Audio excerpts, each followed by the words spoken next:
Hey everyone, I went for a walk today, and thankfully, thanks to my essential oils, my body has warmed up. It's amazing the gifts and the talents that we can use to heal ourselves and to help our bodies to heal. When I went through that investigation that I had, reporting the banks and the harassment and all that, I was becoming debilitated. And all the negative people around me telling me I couldn't cope, I couldn't hold a job, don't think it's possible, all of that affected me.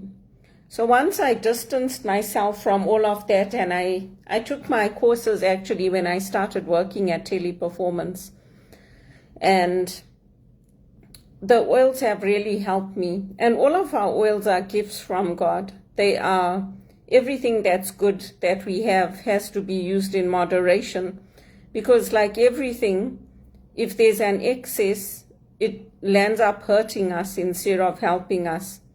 So I'm grateful for that. It really warmed me up, and it helps because what the oils do is they get the blood moving. The oils are absorbed into your spine first, and then through the spine and the bones into your blood. So it really helps a lot, and especially the clove and the pepper. Those are good oils to use in winter time, and the wintergreen, because I exercise every day. So obviously I'm going to get some aches and pains, and different muscles are going to get affected. But the wintergreen, we used to get a cream in Zimbabwe that we used to use. My grandfather used to use that. After he played tennis, when he had muscular problems, he used to use that. So I knew about the wintergreen from there. And I really miss Zimbabwe. I really miss it, especially when I sit and I look at the pictures and I look at the wildlife. I really miss it, and it's sad for me. It's sad because my life was wasted here. You know, it's when you come to a country, you don't want to spend your life volunteering. Volunteering is good, but you need to have an income. You need to have your own home, your own car. You know, these are the building blocks of life. And because of other people's sin and other people's problems, my life got affected. I never forced anybody to come to Canada. My mother didn't want to come here. And for years, people blamed me and told me, you told her to come back. When I had told her to come back at that specific point in time, it was my brother's 21st, and he was going through a hard time. He was on his own. His friends were telling me, tell your mom to come back, he's missing her. They organized a party, and I left everything and I went home to be with him so that he would have family around him. So, you know, whatever I do, it's always taken out on me. I'm always told I'm the problem. And I'm tired of it because nobody wants to live their life that way.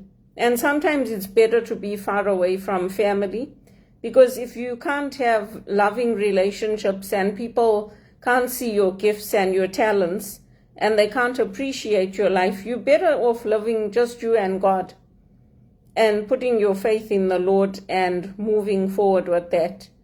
Because each of us has good things in our lives, talents, opportunities, and even if we don't talk about all the time God and say, oh, this is good because it's from God, or this is bad, we don't have to.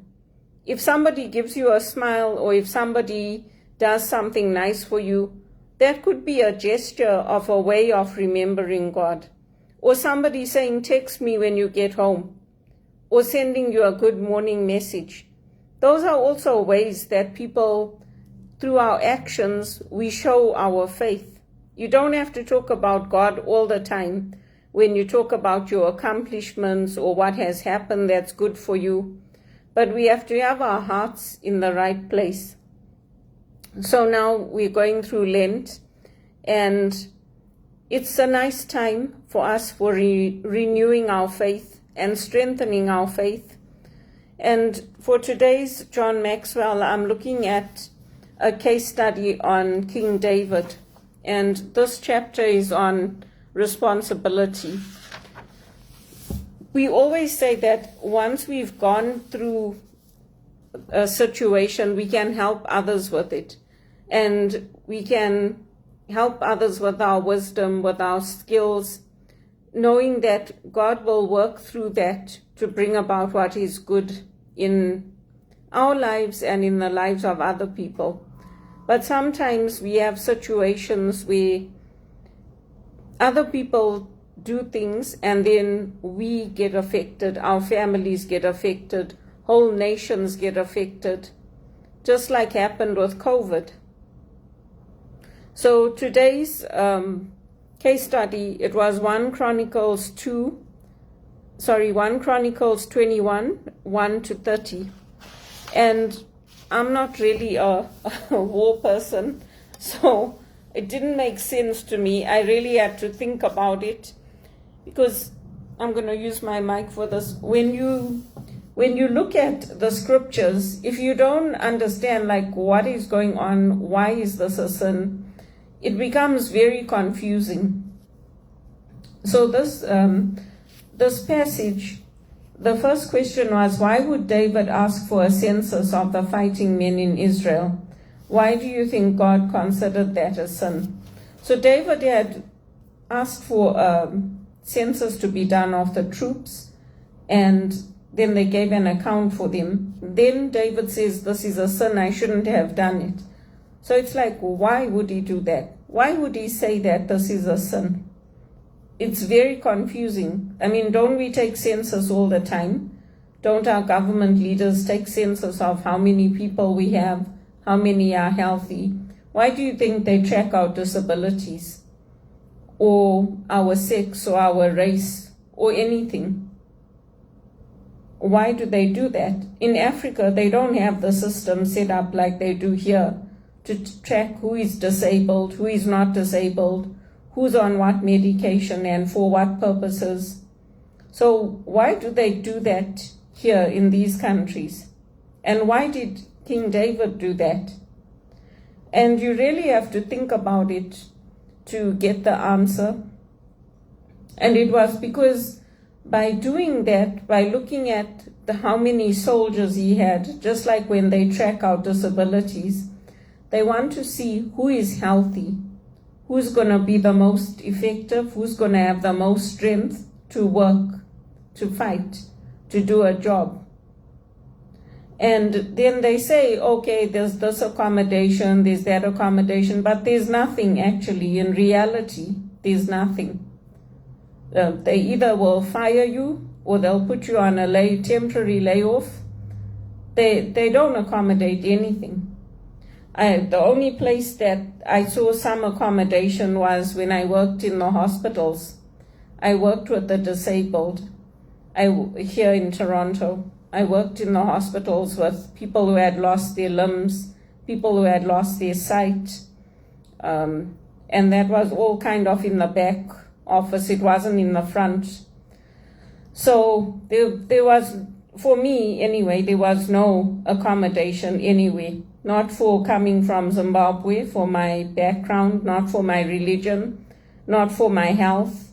There was no accommodation, and there was no special treatment given for me. I had no funding towards my education, towards going to university. I walked everywhere. In Zimbabwe, we had cars. My mother never used public transit until she came here to Canada. So, she made her own decisions about her life, and other people blame me, and they still do. Whenever my mother gets upset or my mother has a problem or something's happening to her, they take it out on me. So I keep my distance with her. I don't go to see her that often. I just go like when she invites me or when she wants to come. And I just leave them alone, because there's always something. Either her husband's leg is not right, or something happened, or the cat died. There's always something. So I just stay away, because I've also got my own problems to deal with. And now that I've gotten my health back, I just focus on my own life, because my ability to tolerate cold is not like someone else's. Today I met one of my neighbors in the lobby and I said to her, it's really cold outside. She's like, really? Because for her, she doesn't feel the cold. I'm like, yeah, really. For me, I feel the cold. So just because you don't feel something doesn't mean somebody else doesn't feel it. So that's how we have to look at really what is God saying to us and what is God saying to us in this scripture. And the sin was that King David was not putting his trust in God, that God will help him to win the battle and God will help him with his ruling, whatever he was doing. So that was the sin. The sin was that he wanted to know, how many strong soldiers do I have? And when I know that, then I know that I can go into battle. That's why they do head count in the workplace. That's why they do roll call. That's why they track how many sick days we're taking. Because the amount of pressure, if you put the pressure you put on me, put that same pressure on a 20-year-old, I guarantee you the 20-year-old is going to do much better. But they put the pressure on me in the call center that they put on students that are coming here to study. And I still excelled. So what did they do? They increased the pressure. And then the clients made their own pressure. So I'm like, you know what? You people obviously don't like to retain good people. And the students who were cheating and doing all the nonsense, they kept them. So anyway, it just goes to show you how this is how the world works. So King David had bought into what the world was doing, not what God was asking him to do. Because he counted how many soldiers does he have. See, and then after that, he went and he said to God, I have greatly sinned. Now I beg you, take away the guilt of your servant. I have done a very foolish thing. Because when they counted, they said in all Israel, there are 1,100,000 men who could handle a sword, including 470,000 in Judah. So they told him how many they had. If you look at American history, when my grandfather was alive, and I miss my grandfather because he was the only one that spoiled me. My grandfather used to protect me, and he was very gentle with me. He never used to allow my mother to whack me. If I did something wrong, he would talk to me. He wouldn't take the belt and whip me, or allow any of the teachers to hit me or pinch me or take corporal punishment out on me. And usually in Africa, they don't allow those things anyway. In the African culture, you don't hit your child when the child does something wrong. That's something that comes from India and from other places. It doesn't come from the African culture. So I miss him because he was very nice to me. And when I buy things, I think of him. I think of him because I buy things similar to what he had, like my watch, this watch. I bought the ladies' Timex watch. When I went through all my difficulties, I bought all the things that reminded me of my dad and my papa. Because I said, you have to get through this. You have to find something to remind you of the good things about life instead of all these bad things that are happening to you. And then I used my Elvis Presley music, listened to that. Well, the music kept changing on the YouTube, so I couldn't really control it. I put on other music, and it kept changing to that Elvis Presley gospel music. So I listened to that. I read my Bible, and I know I didn't do anything wrong. I didn't lie to the police. The police can think I lied to them all they like. All those people I worked with in banking, they know I told the truth. So if their conscience, I don't know how their conscience is clear, but they know I told the truth, that I refused to be friends with their VP, and I said no, and they just kept on going and going and going because they didn't like me. If they had liked me, they would have stopped. They didn't like me. So this is the thing that happens now when it's somebody else's sin that is put onto us. It resulted in my being unemployed. It resulted in my losing my health, being in and out of jobs. And there's a punishment that comes from when the executive, the leaders of the country make these kinds of decisions. So King David too, there was the result of what he did led to the punishment of his people, because he didn't depend on God. So the second question is, how did David take responsibility for his wrongdoing? So he admitted his guilt. He told God that it was his fault. And then he asked for his guilt to be taken away. And he asked God for his hand to fall on him. He didn't ask for God's hand to fall on the people he told to do the work. He didn't ask for God's hand to fall on his country. He didn't ask for God's hand to fall on anything or anybody else. He asked, and when they say asked God's hand to fall, it means that he asked God to put the punishment only on him. And why did he do that? Because when we go to God, we know that God loves us, and we know that God is not going to take away our life. He's not going to punish us to the extent that he could. And we've seen that in Scripture. He goes to the cross for us. He dies on that cross for us, when he could say, you go. You go on that cross. I'm not going for you. So those are the steps he took to ask God for his help. And then the third question is, what do David's responsible choices say about him as a person? What do they say about him as a leader? So he asked God not to let the plague fall on his people, only his family, because he didn't want the people around him to suffer for his mistake and for what he did. And then he was told by God to build an altar. So he paid for the land to build the altar for God.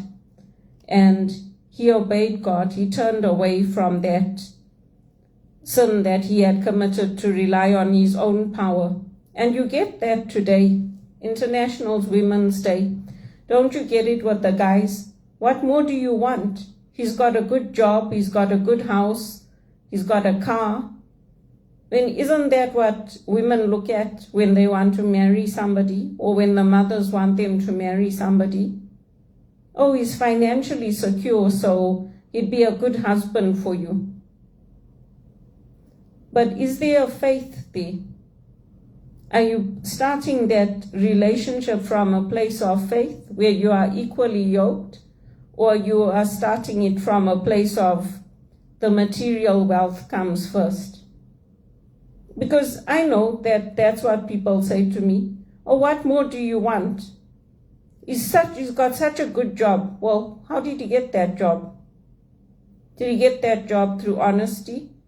Did he get that job through caring? Did he get that job through doing the right things? And is the faith, the Catholic faith, the Christian faith, the central tenet of his life? Is putting God first the central tenet of his life, the way it is with mine? Or do you want me to just get married to that person just because he's got charisma and he's somebody's best friend, or he's a VP, or he's a king, or he's a prince, or he's a celebrity? Because that's what happens to women. And then women get put into marriages with these rich guys, and what happens to them happened to me. When you go and report it, they say, oh no, there's no evidence. It's you. You're delusional.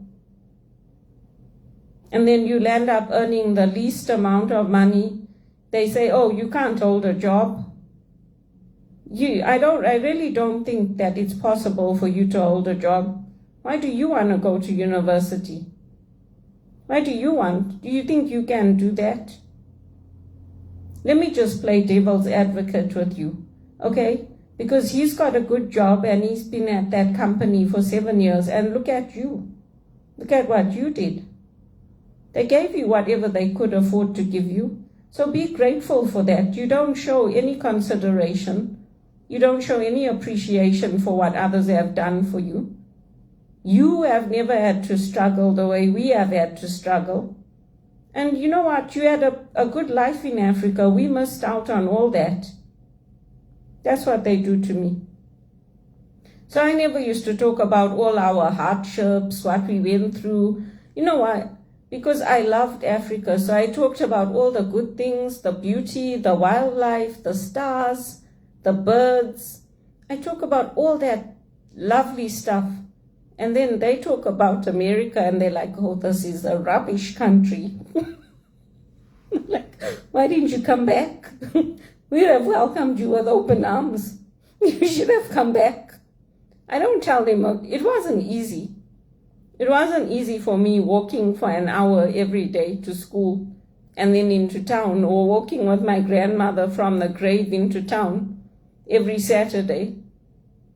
But to them, I had a good life, so I'm like, okay, thanks. So you see, it really depends on how they think about it. Because now I'm the one sitting without a pension, without an income, without any security in my life. So I'm like, you know what?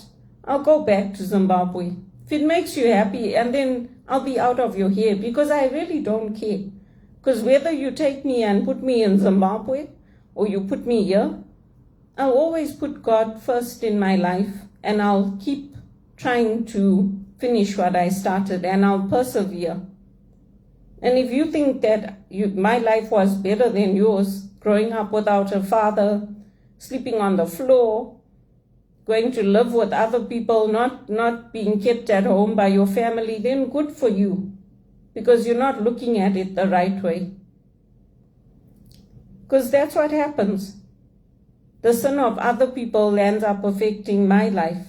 Just like our teleperformance couldn't fix my ID because they outsourced it to somewhere, some third party in another country, and then I lost my job. And not only me, other people as well.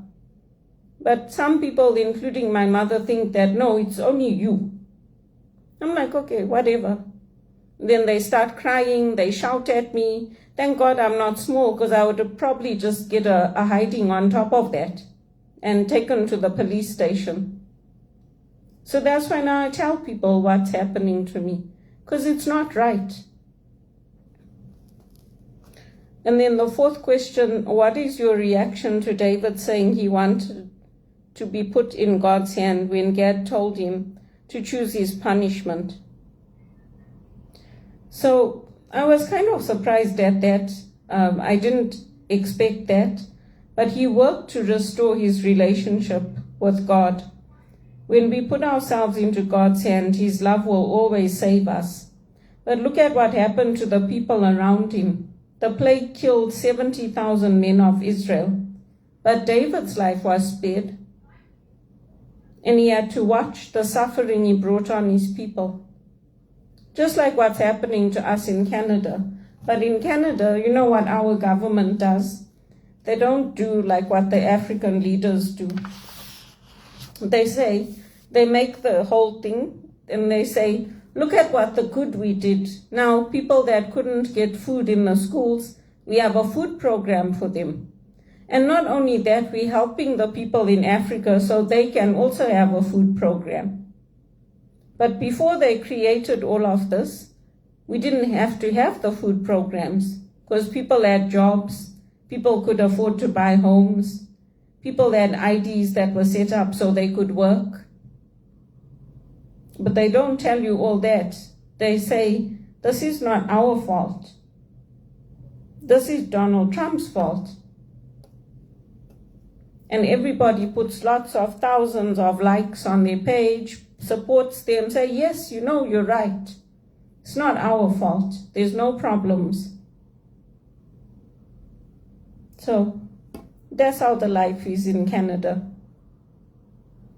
And why do I like John Maxwell? Because he will tell them, no, actually, that's not right. It's not true. And what's happening to this country?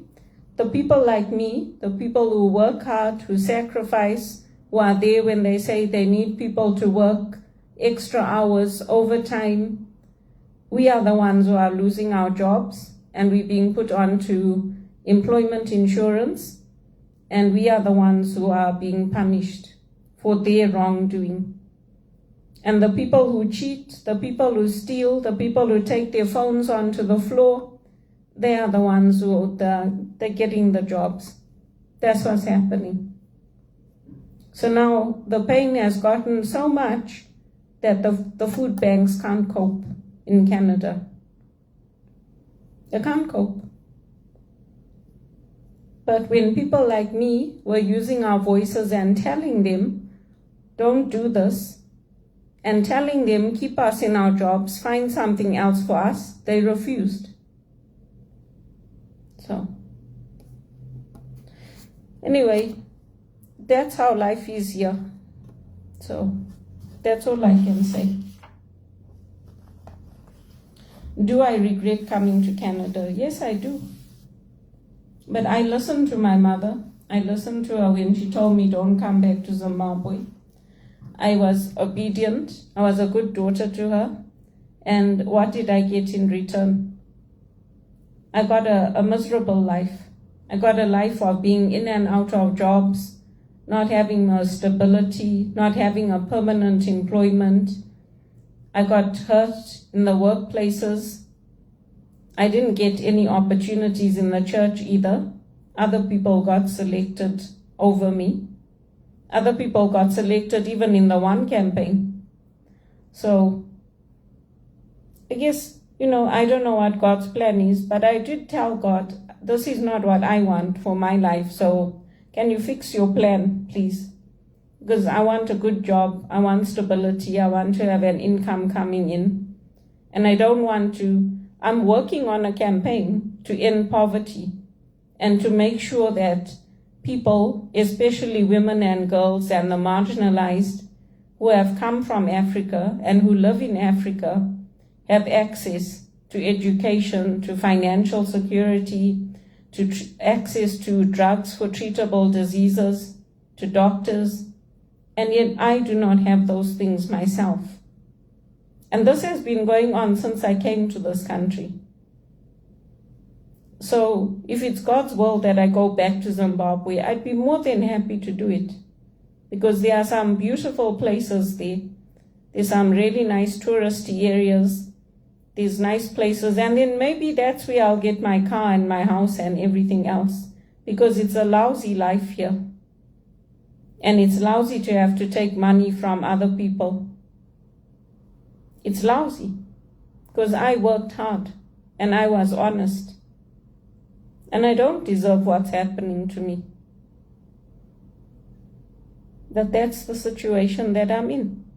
And our leader is a Catholic leader. Justin Trudeau is a Catholic. But he wanted to sue the Pope for what happened to the indigenous people if the Pope didn't come and say sorry. But there are lots of popes have come and said sorry. Maybe Zimbabwe should demand that King Charles should come and say sorry for what the British Crown did to all the African leaders and to us. But when we ask for it, do you think we'll get it? We won't. And when we ask for the Pope to come to our African countries, we don't ask him to come and apologize for all the hurt that the church caused. We ask him to come and celebrate Mass and to give us his blessing and to be with us. We look forward to seeing him. So that's the difference between a victim mentality and what's happening here. And that's what hurts, because it's awful. And if you don't buy into that victim mentality, you get punished. And it's not right. It's not right, because God punishes people for what they're doing to us in the end. I went through it once in Zimbabwe, now I'm going through it again. And I don't deserve it. But I pray that God would open that door for me. And I pray that things would come right for me, because I've spent a lot of years not from now when this one campaign was launched, but even before that, from the beginning, I fought for human rights. I fought to end poverty, and yet I'm being put into poverty. And it's a sin. It's a corporate sin, and it's a sin of this nation to do that to people who deserve better. That I pray for Canada. I pray that things will come right. And I pray that the truth comes out. Because I don't deserve to be hanging with a tag over my head that the police think I lied to them. I didn't lie to anybody. I didn't lie to anybody. So I'll leave you with that. And it's a good thing to think about, especially for our political leaders and what they're doing to this country. It's not a good thing to say, oh, we have food programs in school. Most people would like to buy that food for themselves and give it to their children. So, but that's the life. I just make sure I count my blessings, otherwise life would be too depressing.